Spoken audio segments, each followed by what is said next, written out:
కీర్తన గ్రంథం 52వ కీర్తన 8వ వచనంలో, నేనైతే దేవుని మందిరంలో పచ్చని ఒలీవ చెట్టు వలె ఉన్నాను అని దావీదు భక్తుడు సెలవిస్తున్నాడు. ఈ రోజున చాలామంది శారీరకంగా ఎదిగి జ్ఞానం విషయంలో ఎదగని వారిని నీవు తాడి చెట్టులా ఎదిగావు కానీ నీకు వివరం లేదు అని మాట్లాడతారు. అలాగే తన జుట్టును సరిగా కత్తిరించుకొనకుండా అది ఒక రొప్పగా పెంచుకున్న వారిని ఈత చెట్టుతో పొడుస్తూ నీ జుట్టు ఈత రొప్పలా పెరిగింది అని మాట్లాడతారు. అలాగే మనం చాలా జాగ్రత్తగా ఆలోచన చేస్తే మాటలతో ఇతరులను గాయపరిచేవారిని వీడు ముళ్ళ చెట్టు లాంటి వాడురా, ఇతరులను గాయపరుస్తాడు అని ముళ్ళ చెట్టుతో పోలుస్తారు. కానీ దావీదు గారు తాడి చెట్టుతో కానీ ఈత చెట్టుతో కానీ ముళ్ళ చెట్టుతో కానీ తన జీవితాన్ని పోల్చుకోకుండా శ్రేష్టమైన లేక ఒలీవ చెట్టుతో తనను తాను పోల్చుకుంటున్నాడు.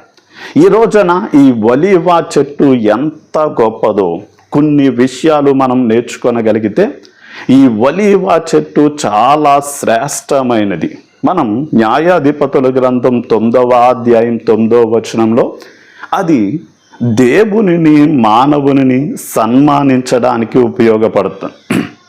ఈ రోజున మన జీవితము కూడా దేవునిని సంతోషపెట్టేదిగా ఇతరులకు ఉపయోగకరముగా ఉండాలి. అంటే ఒలీవ నూనె దేవునికి సంబంధించిన నైవేద్యములలో వాడడం ద్వారా అది దేవునిని సన్మానిస్తుంది, సంతోషపెడుతుంది.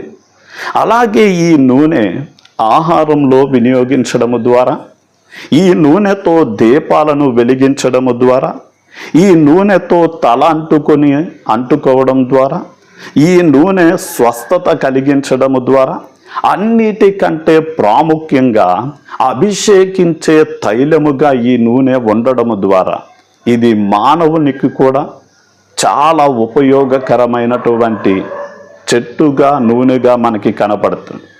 ఈ రోజున పాత నిబంధనలో ఒక యాజకుణ్ణి, ఒక రాజును, ఒక ప్రవక్తను అభిషేకించాలి అంటే ఈ అభిషేక తైలమును ఒక కొమ్ములో వేసుకుని ఆ వ్యక్తి మీద ప్రోక్షించేవారు.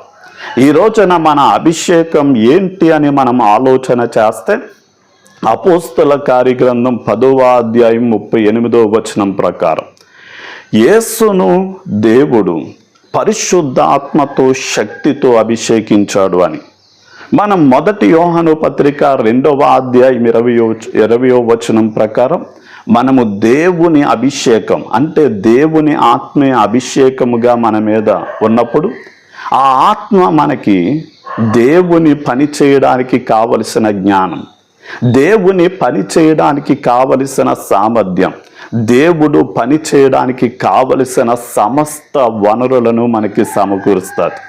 ఇక హోషేయ గ్రంథం 14వ అధ్యాయం 6వ వచనం ప్రకారం ఈ ఒలీవ చెట్టు చాలా సౌందర్యవంతమైనది, అందమైనది, శృంగారమైనది. ఈ రోజున మన జీవితాలు కూడా ఎలా ఉండాలి అంటే సౌందర్యము గలవిగా మనము చూసుకోవాలి. కానీ ఈ రోజున దేవుడు మన దగ్గర నుండి బాహ్యపరమైన సౌందర్యాన్ని కోరట్లేదు. మనం సమూయేలును దేవుడు దర్శించి యెష్షయి కుమారులలో ఒక వ్యక్తిని రాజుగా అభిషేకించడానికి వెళ్ళమన్నప్పుడు ఒక వ్యక్తి ఎత్తరిగా, చాలా బలముగా, చాలా సౌందర్యముగా కనపడేసరికి ఇశ్రాయేలుకు రాజుగా ఉండడానికి తగినవాడు ఇతడే అని సమూయేలు భావించినప్పుడు దేవుడు అంటాడు, మనుషులు చూసినట్లుగా నేను పై రూపాన్ని చూసే దేవుడను కాదు, ఆంతర్యమును చూసే దేవుడను, కనుక ఇతన్ని రాజుగా ఉండడానికి తిరస్కరించాను అని. ఏ వ్యక్తి అయితే రాజుగా ఉండడానికి ఎలాంటి అర్హతలు లేవని ఆ యెష్షయి మిగిలిన అతనికి పుట్టిన కుమారులు అనుకున్నారు, అలాంటి దావీదు దేవుని హృదయానుసారుడిగా ఉండడం చూసి అతని ఆంతర్య సౌందర్యము చూసిన దేవుడు అతన్ని రాజుగా కోరుకున్నాడు. మనం మొదటి పేతురు పత్రిక 3వ అధ్యాయం 3-4 వచనాల ప్రకారం జడలు అల్లుకోవడం, బంగారు నగలు పెట్టుకోవడం, విలువైన వస్త్రాలు ధరించడం, ఈ బాహ్య అలంకరణగా ఉండక అంటాడు. అంటే మానేమన అంటే కాదు కానీ తగు మాత్రపు వస్త్రాలు, మన సంస్కృతి సాంప్రదాయాలకు తగినట్లుగా మంచి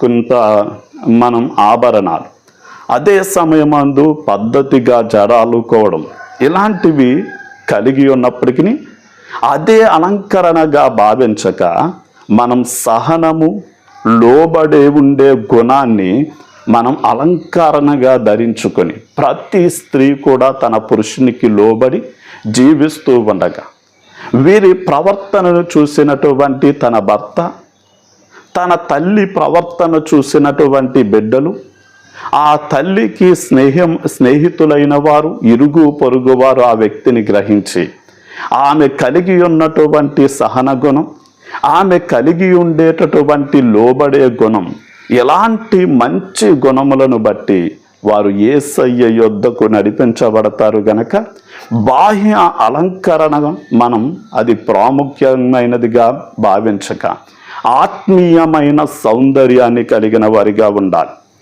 ఇక ఇర్మియా గ్రంథం 11వ అధ్యాయం 16వ వచనం ప్రకారం ఈ యొక్క ఒలీవ చెట్టు ఫలభరితమైన ఫలించేటటువంటి చెట్టు అన్నది మనం గ్రహించాలి. ఈ రోజున మనము కూడా ఫలించే వారిగా ఉండాలి అని యేసయ్య ఆశపడుతున్నాడు.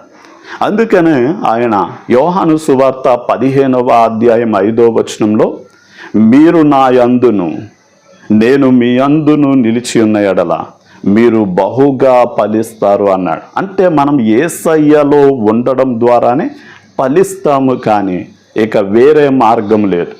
అంటే యేసయ్యలో ఎలా నిలిచి ఉంటాం అంటే క్రమముగా ప్రార్థన చేయడం, క్రమముగా వాక్యము చదవడం, క్రమముగా మందిరానికి వెళ్ళడం, క్రమముగా దేవుని కార్యక్రమాలలో పాలు పంపులు పొందుతూ ప్రభు సంస్కారం తీసుకోవడం, పరిశుద్ధులతో సహవాసము చేయడం ద్వారా మనము ఆయనలో నిలిచి ఉంటాం.